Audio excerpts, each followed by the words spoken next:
वादी कश्मीर की आज़ादी के लिए कोशिश, एक मुजाहिद की सनसनीखेज दास्तान। आपके लिए पेश खिदमत है मिशन कश्मीर।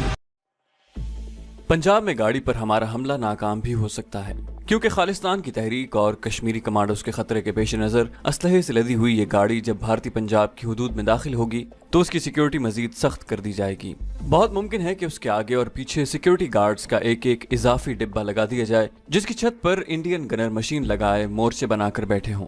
पंजाब से पहले पहले खास तौर पर मध्य प्रदेश का जो इलाका है, जहाँ फौजी नुक्ता निगाह से ट्रेन को किसी तखरीबी कार्रवाई का खतरा नहीं है, जहाँ कभी किसी फौजी ट्रेन पर कश्मीरियों का कमांडो अटैक नहीं हुआ, इसलिए सिक्योरिटी हुकाम यहाँ ट्रेन की सिक्योरिटी की जानिब से नॉर्मल रहेंगे। हमारे कमांडो अटैक के लिए यही इलाका सबसे मौजू रहेगा और इस इलाके में सिर्फ मडघाट नाम का एक ऐसा गैर आबाद वीरान सा देहाती रेलवे स्टेशन है जहाँ से हम ट्रेन पर अटैक कर सकते हैं।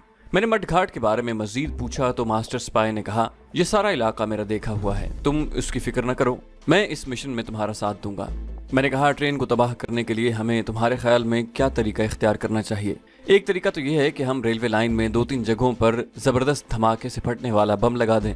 मास्टर स्पाई कहने लगा, अगर ट्रेन में सिर्फ गोला बारूद ही लदा होता तो हम ऐसा कर सकते थे, लेकिन मेरी इत्तला के मुताबिक ट्रेन के 3 डिब्बे नेपाम रॉकेट से भरे हुए हैं और इन रॉकेटों के बारे में ताज़ा तरीन तहकीकात की रोशनी में ये बात सामने आई है कि उसके डेटोनेटर फ्यूज को जर्ब न लगाई जाए या उस पर किसी दूसरे रॉकेट की डायरेक्ट हिट न लगाई जाए तो ये नहीं फटता। हम अगर रेलवे लाइन को उखाड़ भी देते हैं तो उसके 2 ही नतीजे सामने आ सकते हैं। पहला नतीजा ये हो सकता है कि इंजन ड्राइवर दूर से पटरी को उखड़ा हुआ देख ले या करीब जाकर ट्रेन रोकने में कामयाब हो जाए, या अगर रोकते रोकते ट्रेन के 2-3 डिब्बे उलट भी जाएं तो उससे सारी गाड़ी को नुकसान नहीं पहुंचेगा, क्योंकि नेपाम रॉकेट यकीनन पिछले डिब्बों में भरे हुए होंगे। फर्ज करें कि सारी की सारी गाड़ी ही उलट जाती है, तब भी ये जरूरी नहीं कि सारी ट्रेन के असलहे को आग लग जाए। ये जदीद साइंस का जमाना है, असलहे को यकीनन पूरी तरह से महफूज बनाकर ट्रेन में ले जाया जा रहा होगा। मैंने भी कमांडो तरबियत के दौरान असलहा वगैरह की पूरी ट्रेनिंग ले रखी थी। मैंने इजहार ख्याल करते हुए कहा, इसका मतलब यह है कि हमें इन डिब्बों या बोगी पर जिसमें नेपाम रॉकेट हैं एक रॉकेट फायर करना होगा। करीम भाई ने कहा, तुमने बिल्कुल ठीक कहा, हमें रॉकेट लॉन्चर से रॉकेट फायर करने होंगे और चलती ट्रेन पर निशाना लगाना होगा, और निशाना भी सिर्फ उन डिब्बों का लेना होगा जिनमें नेपाम रॉकेट होंगे। मैंने कहा, इस बारे में कैसे यकीन से कहा जा सकता है कि नेपाम रॉकेट पिछले डिब्बों में ही भरे होंगे? करीम बोला कि इसका मुझे पूरा यकीन है, मुझे इस बारे में अपने जराए से भी यही इत्तला मिली है कि खतरनाक असलहा ट्रेन की अकबी बोगियों या बोगी में लदा हुआ होगा। मुझे एक ख्याल आ गया। मैंने कहा, क्या रास्ते में कोई पहाड़ी सुरंग नहीं आती? मेरा मतलब है कि क्या हम सुरंग में ट्रेन पर हमला नहीं कर सकते? नहीं नहीं, ये हरगिज न सोचना। पहली बात तो ये है कि सुरंगें बम्बई से पूरी स्टेशन तक ऊपर तले आती हैं। देवलाली से आगे बुरहानपुर तक दूर एक सुरंग आती है, मगर वो छोटी है। वैसे भी सुरंग में छुप कर हम डब्बे पर रॉकेट फायर नहीं कर सकते। अगर फायर कर भी दिया तो साथ ही हमारे भी परख जोड़ जाएंगे। मडघाट का स्टेशन उस कमांडो एक्शन के लिए बिल्कुल मौजू रहेगा। मैं तुम्हें पहले साथ ले जाकर ये दिखा दूंगा। अभी ट्रेन के चलने में 10 दिन बाकी हैं। हम कल ही मडघाट का स्पॉट देखने के लिए अहमदाबाद से रवाना हो जाएंगे। हमें अहमदाबाद से बजरिया बस रतलाम तक सफर करना होगा। रतलाम से हम ट्रेन पकड़ेंगे और भोपाल जाएंगे। मडघाट भोपाल और झांसी के दरमियान एक स्टेशन है। तुम ऐसा करना, सुबह 10 बजे अहमदाबाद के शोपुरी वाले बस अड्डे पर पहुंच जाना। वहां से रतलाम के लिए लारियां चलती हैं। तुम्हें जो पहली लारी मिले तुम उसमें सवार होकर रतलाम पहुंच जाना। मेरा इंतजार न करना, तुम रतलाम के लारी अड्डे पर मेरा इंतजार कर सकते हो। मैं वहां तुम्हारे थोड़ी देर बाद ही पहुंच जाऊंगा। हम अहमदाबाद से इकट्ठे सफर नहीं करेंगे। और कोई खास बात? मैंने कहा, बिल्कुल नहीं। मास्टर स्पाई उठ खड़ा हुआ। ओके, मैं जाता हूँ, ये कहकर करीम भाई तेजी से निकल गया। उसके थोड़ी देर बाद मैं भी अपनी गाड़ी में बैठा मिस्टर पांडे के बंगले की तरफ जा रहा था। रात के 2:30 बजे होंगे कि मैं घर पहुंचा। कमरे में आते ही सुबह 8 बजे का अलार्म लगाकर सो गया। सुबह अलार्म ने मुझे जगा दिया। नाश्ते की मेज पर मीनाक्षी और मिस्टर पांडे मौजूद थे। मैंने मंदिर से कुछ फूल लेकर गाड़ी में रख लिए थे। मैंने वो फूल उन्हें दे दिए और कहा, रात में 2 बजे तक भगवान महावीर के नाम की माला जाप करता रहा। ये फूल तुम्हारे लिए भगवान महावीर ने भेजे हैं। मीनाक्षी और मिस्टर पांडे ने गेंदे के फूल बड़ी अकीदत से लिए और उन्हें बार बार चूम कर आंखों से लगाने लगे। फिर मैंने उन्हें कहा कि मुझे 2-1 दिन के लिए दिल्ली जाना पड़ गया है। मीनाक्षी ने फिक्रमंद सा होकर कहा, गुरुजी खैर तो है ना? मैंने कहा, हाँ, रात को मैंने दिल्ली अपनी भांजी को फोन किया था। तुम्हें तो मालूम ही है, वो तुम्हारे डांस सेंटर में दाखिल होकर भरतनाट्यम सीखना चाहती थी, मगर रात मालूम हुआ कि वो बड़ी बीमार पड़ गई है। इसलिए मुझे आज ही अहमदाबाद से दिल्ली जाना पड़ गया है। मिस्टर पांडे ने फौरन कहा, मैं अभी फ़ोन करके आपके लिए किसी फ़्लाइट में सीट रिजर्व करवा देता हूँ। मैंने हाथ के इशारे से कहा, नहीं, मैं हवाई जहाज़ से सफ़र करना पसंद नहीं करता। तुम लोग फिक्र न करो, 10 बजे बड़ौदा एक्सप्रेस दिल्ली से जाती है, मैं उसी में चला जाऊँगा। मिस्टर पांडे को ज़रा तशवीश सी हुई, क्योंकि अभी उसके गुर्दे की एक पत्थरी उसके गुर्दे में मौजूद थी और उसकी तरक्की की फाइल पर इंदिरा गांधी के दस्तखत होने बाकी थे।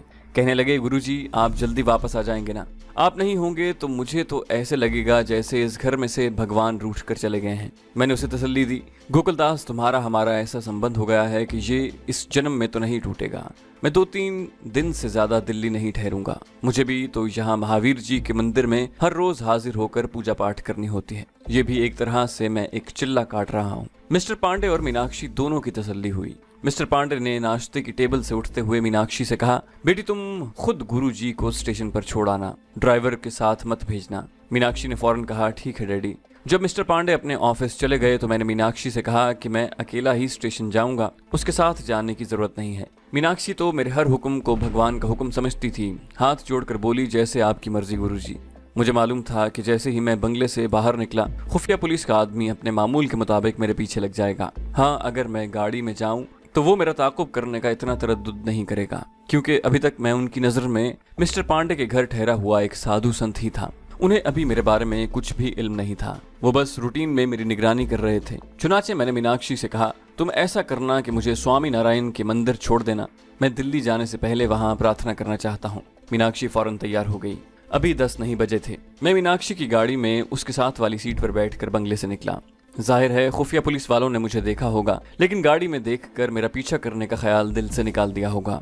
दूसरी बात यह भी थी कि मेरी निगरानी से उन्हें मालूम हो गया होगा कि मैं बंगले से निकलकर सीधा मंदिर ही जाता हूँ। मीनाक्षी ने मुझे नारायण जी के मंदिर के दरवाजे पर उतार दिया और मुझे नमस्कार कहकर चली गई। मैंने कुछ वक्त मंदिर में गुजारा और फिर मंदिर के दूसरे दरवाजे से निकलकर मोटर रिक्शा लिया और पूरी बाजार के लारी अड्डे पर पहुंच गया। आध घंटे बाद मुझे रतलाम जाने वाली बस मिल गई और मैं रतलाम की तरफ रवाना हो गया। ये सारा रास्ता काफी लंबा था। अहमदाबाद से निकलने के बाद कुछ देर तक इलाका थोड़ा रेतीला था और थोड़ा सरसब्ज आता रहा। फिर नीम पहाड़ी इलाका शुरू हो गया। बहरहाल बस 1:30 बजे के करीब रतलाम पहुंची। रतलाम शहर मेरे लिए बिल्कुल अजनबी था। यहाँ मैं पहले कभी नहीं आया था। करीम भाई ने कहा था कि मैं लारी अड्डे पर ही उसका इंतजार करूं। चुनाचे मैंने वहीं एक छोटी सी कैंटीन में बैठकर खाना खाया। खाना खाकर मैं एक तरफ होकर बैठ गया और करीम भाई का इंतजार करने लगा। मैं ऐसी जगह बैठा था जहां और लारियां करीब ही आकर रुकती थीं और मुसाफिर उतरते थे। काफी देर बाद एक लारी आकर रुकी। उसमें से जो मुसाफिर उतरे उनमें करीम भाई भी था। मैं एहतियातन अपनी जगह पर ही बैठा रहा। करीम भाई ने उतरकर इर्द गिर्द का जायजा लिया। उसकी नजर मुझ पर पड़ी तो वो मेरे पास आ गया। जब तुम बंगले से निकले थे तो कोई इंटेलिजेंस का आदमी तो तुम्हारे पीछे नहीं लगा था। मैंने उसे बताया कि मैं मीनाक्षी की गाड़ी में बैठकर पहले सीधा मंदिर गया था, फिर वहां कुछ देर ठहरने के बाद रिक्शा लेकर लारी अड्डे आया था। वो बोला, मेरे साथ आओ। हम लारी अड्डे से निकलकर बाजार में गए। उसने एक मोटर रिक्शे को हाथ देकर रोका और कहा, रेलवे स्टेशन चलो। रास्ते में उसने मुझसे पूछा कि मैंने खाना खा लिया था। मैंने कहा, हाँ खा लिया था। उसके बाद वो खामोश हो गया और रेलवे स्टेशन तक खामोश रहा। मैंने कोई बात करनी चाहिए तो उसने हाथ के इशारे से मुझे रोक दिया। रेलवे स्टेशन आकर मालूम हुआ कि भोपाल जाने वाली गाड़ी शाम के वक्त चलेगी। करीम कहने लगा, यहाँ से भोपाल तक का सारा इलाका जंगलों से भरा हुआ है। इन जंगलों में शेर, हाथी, दरिंदे सब होते हैं। रात तो हमें भोपाल में पड़ जाएगी। हम शाम की गाड़ी ही पकड़ेंगे। इतनी देर हम एक घाट पर चलकर बैठते हैं। करीम को उस शहर के सारे इलाकों का पता था। वो मुझे एक घाट पर ले आया जिसके साथ ही एक बड़ी कुशादा नदी बह रही थी। जहाँ घास फूस की झोंपड़ी की एक चाय की कैंटीन बनी हुई थी। हम कैंटीन के बाहर लोहे की पुरानी कुर्सियों पर चाय मंगवा कर बैठ गए। वो कहने लगा, यहाँ से वापस अहमदाबाद पहुंचते ही मुझे सबसे पहले अपने एक खास आदमी को देवलाली भेजना है। वो अपने जराए से इस बात की तस्दीक करने की कोशिश करेगा कि देवलाली के फौजी गैरिजन से 20 तारीख की रात को एक फौजी माल गाड़ी रवाना हो रही है कि नहीं। वो इस गाड़ी का नंबर और उसके डिब्बों का कलर वगैरह मालूम नहीं कर सकेगा। अगरचे उस वक्त तक ये गाड़ी गैरिजन के अंदर तक गई हुई रेलवे लाइन पर खड़ी होगी, मगर वो गैरिजन में दाखिल नहीं हो सकेगा। वो सिर्फ उसकी रवानगी की तस्दीक करने की ही कोशिश करेगा। मैंने पूछा, हमें कैसे पता चलेगा कि फौजी माल गाड़ी देवलाली से रवाना हो चुकी है? मास्टर स्पाई ने कहा, हमारा एक आदमी जलगांव के रेलवे स्टेशन पर उस रात रेलवे कुली के भेस में मौजूद होगा। देवलाली से आगे जलगांव का बड़ा स्टेशन है। जैसे ही फौजी मालगाड़ी जलगांव से रन थ्रू गुजरेगी, वो रेडियो ट्रांसमीटर पर हमें मडघाट खबर कर देगा। हम दोनों मडघाट के स्टेशन के करीबी पहाड़ी में मौजूद होंगे। मेरे इस सवाल पर कि ये ट्रेन देवलाली के फौजी गैरिजन से रवाना होने के बाद मडघाट के स्टेशन पर कब पहुंचेगी, उसने कहा इस फौजी गाड़ी का रूट मेरे हिसाब से ये होना चाहिए।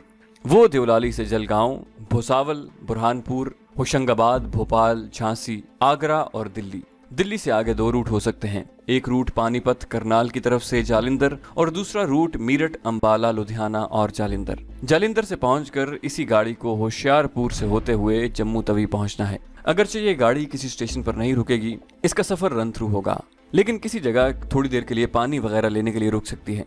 मैंने पूछा फिर तो ये मडघाट के स्टेशन पर नहीं रुकेगी और हमें चलती ट्रेन पर अटैक करना होगा। वो बोला हमें मूविंग टारगेट यानी चलती ट्रेन पर ही रॉकेट फायर करने के लिए तैयार रहना होगा और ट्रेन की पिछली 3-4 बोगियों पर ऊपर तले रॉकेटों का रैपिड फायर करना होगा। अगले डिब्बों पर फायर करने से कोई फायदा नहीं होगा। मैंने कहा अगर इत्तेफाक से या किसी खतरे के पेश नजर नेपाम रॉकेटों की पट्टियां अगले डिब्बों में लदी हुई हों तो फिर क्या होगा? करीम भाई ने कंधे सुकेड़ते हुए कहा फिर जो अल्लाह की मर्जी होगी वही होगा। बहरहाल हम पिछले डिब्बों को हिट करेंगे।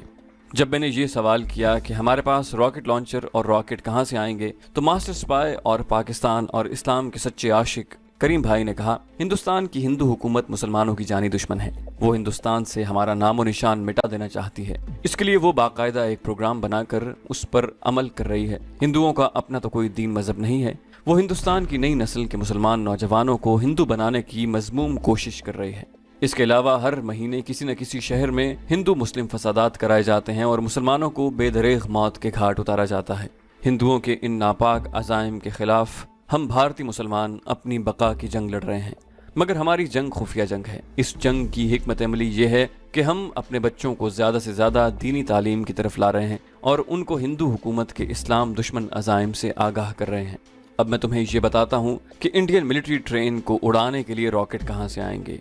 मैंने अपने तौर पर यहाँ कुछ पुरजोश इस्लाम के शहदाई और पाकिस्तान दोस्त मुसलमानों को खुफिया तौर पर साथ मिलाकर एक खुफिया जमीयत बनाई है। इसका मुजाहिरा तुमने देख ही लिया होगा। ये इसी हमारी इस्लामी जमीयत के मेंबर थे जो तुम्हारे पास होटल में फूलों का गुलदस्ता दे गए और माइक्रोफोन पहुंचा गए। हमारा मकसद तकरीबकारी नहीं बल्कि अपने हुकूक का तहफ़्फ़ुज़ हमारा मकसद है और सबसे अहम मकसद ये है कि पाकिस्तान के इस्तेहकाम का ख्याल रखा जाए और कश्मीर के महाज पर अपनी आज़ादी और बका की जंग लड़ने वाले कश्मीरी मुजाहिदों की हर तरह से मदद की जाए। हमारे आदमी अहमदाबाद में ज़िंदगी के हर शोबे के इदारे में मौजूद हैं। वो हमें जदीद किस्म के दूर से मार करने वाले रॉकेट और रॉकेट लॉन्चर मुहैया करेंगे। तुम उनकी फिक्र न करो। सिर्फ इंडियन फौजी इदारों में हमारी अभी तक रसाई नहीं हुई। इसकी वजह सिर्फ ये है कि अव्वल तो मुसलमानों को नाजुक और हसास फौजी इदारों में मुलाजिम नहीं रखा जाता और अगर मजदूरों जैसे काम करने के लिए मुलाजिम रखा भी जाता है तो उन्हें हसास मकामात के नज़दीक भी नहीं आने दिया जाता। ये रॉकेट लॉन्चर हमारे आला तरीन कारीगर खुद बनाकर हमें देंगे और रॉकेट ये लोग कहाँ से लाएंगे इसकी खुद मुझे भी खबर नहीं। बहरहाल ये लोग ये तमाम चीजें मुहैया कर देंगे। काफी देर तक हम उस छोटे से नदी किनारे वाले रेस्टोरेंट के बाहर बैठे बातें करते रहे। जब दिन की रोशनी कम होने लगी तो हम उठकर रेलवे स्टेशन आ गए। यहाँ से भोपाल की तरफ जाने वाली गाड़ी में सवार हुए। ये पैसेंजर ट्रेन थी। उसने रात के 10 बजे हमें भोपाल पहुंचाया। रात हमने स्टेशन के करीब एक छोटे से होटल में गुजारी। सुबह सुबह उठकर एक बार फिर रेलवे स्टेशन गए। यहाँ से फिर आगे झांसी की तरफ जाने वाली एक मुसाफिर ट्रेन में सवार हुए और आध घंटे बाद मडघाट के स्टेशन में उतर गए। ये स्टेशन एक पहाड़ी के दामन में था। बिल्कुल वीरान स्टेशन था।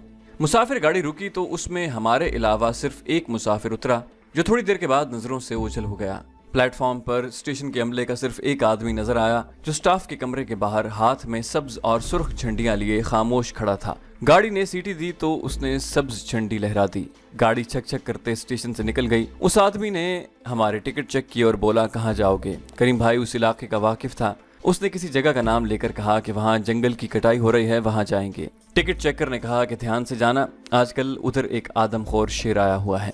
ये कहकर वो दफ्तर के कमरे में गया और दरवाजा बंद कर दिया।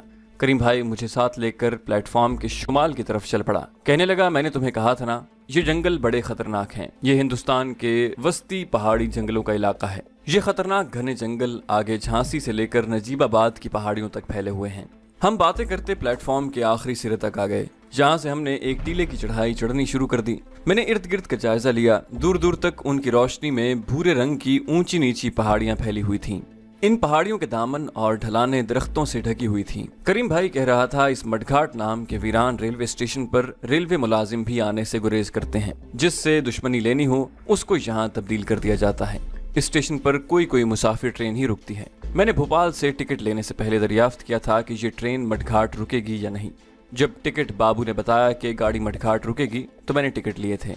बहरहाल ये इस एतबार से भी खतरनाक स्टेशन है कि रात कभी कभार जंगली दरिंदे आ जाते हैं और प्लेटफॉर्म पर आज़ादी से चलते फिरते हैं। हम टीले की चढ़ाई थोड़ी सी चढ़ने के बाद जमीन के मुतवाजी होकर टीले के गिर्द झाड़ियों में चलने लगे। कोई 10 मिनट इसी तरह चलने के बाद एक चट्टान के पीछे से निकले तो करीम भाई रुक गया। यहाँ से जरा नीचे नजर डालो। मैंने नीचे नजर डाली तो दिन की रोशनी में मुझे रेल की पटड़ी चमकती नजर आई। ये कोई 50 फुट की ढलान थी। ढलान जहाँ खत्म होती थी वहाँ मडघाट स्टेशन का प्लेटफॉर्म शुरू हो जाता था। रेलवे लाइन मशरिक से जुनूब तक दूर तक नजर आ रही थी। करीम भाई बोला, यहाँ से हम मिलिट्री ट्रेन को दूर से आता हुआ भी देख सकते हैं और वो देर तक हमारी निगाहों के सामने से गुजरती रहेगी। ये पहाड़ की चढ़ाई है, यहाँ ट्रेन की रफ्तार भी नहीं होगी। उसने एक खंबे की तरफ इशारा करते हुए कहा, यह खंबा पानी का पाइप है, यहाँ ट्रेन का इंजन पानी लेने के लिए भी रुक सकता है। मैंने कहा, अगर इंजन यहाँ पानी लेने के लिए रोकेगा तो बाकी की सारी ट्रेन तो पीछे दूर होगी। इस तरह टारगेट हमारी रेंज से दूर हो जाएगा। उसने कहा, भोपाल से आगे माल गाड़ी को 2 इंजन लगा दिए जाते हैं ताकि पहाड़ी इलाके में से ट्रेन आसानी से गुजर जाए। चुनाचे मिलिट्री माल गाड़ी के भी 2 इंजन होंगे, एक इंजन आगे होगा और एक पीछे। जब पहला इंजन पानी ले लेगा तो ट्रेन आहिस्ता करके आगे खिसकने लगेगी ताकि पिछले इंजन को पानी लेने के लिए खंबे के नीचे लाया जा सके। अगरचे वाकई ट्रेन जहां पानी लेने के लिए रुक गई तो हमें ट्रेन को उड़ाने के लिए बड़ा आसान टारगेट मिल जाएगा। मैंने उससे कहा, ट्रेन जहां पहुंचेगी किस वक्त? करीम भाई ने कहा, देवलाली से चलकर आम ट्रेनें जहां दूसरे दिन रात के वक्त पहुंचती हैं, मगर ये असलहे से लदी हुई मालगाड़ी रन थ्रू होगी।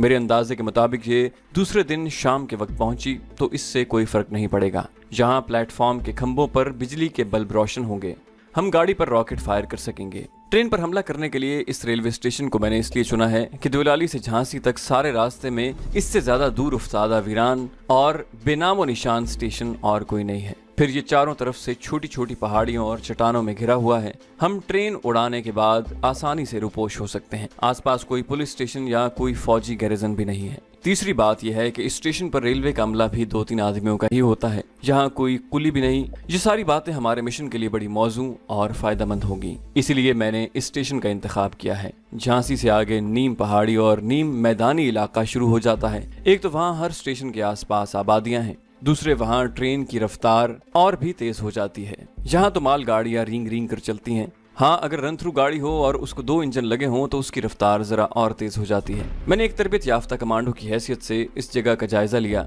वाकई यहाँ से ट्रेन पर रॉकेट फायर करना आसान था। ट्रेन अगर तेज रफ्तार भी हो तब भी उसे निशाना बनाना ज्यादा मुश्किल नहीं था, क्योंकि एक तो रेलवे लाइन नीचे उतराई में थी, दूसरे रास्ते में कोई रुकावट नहीं थी। टारगेट रात के वक्त भी और मूविंग हालत में भी हमें दिखाई दे सकता था और ज्यादा फासले पर भी नहीं था।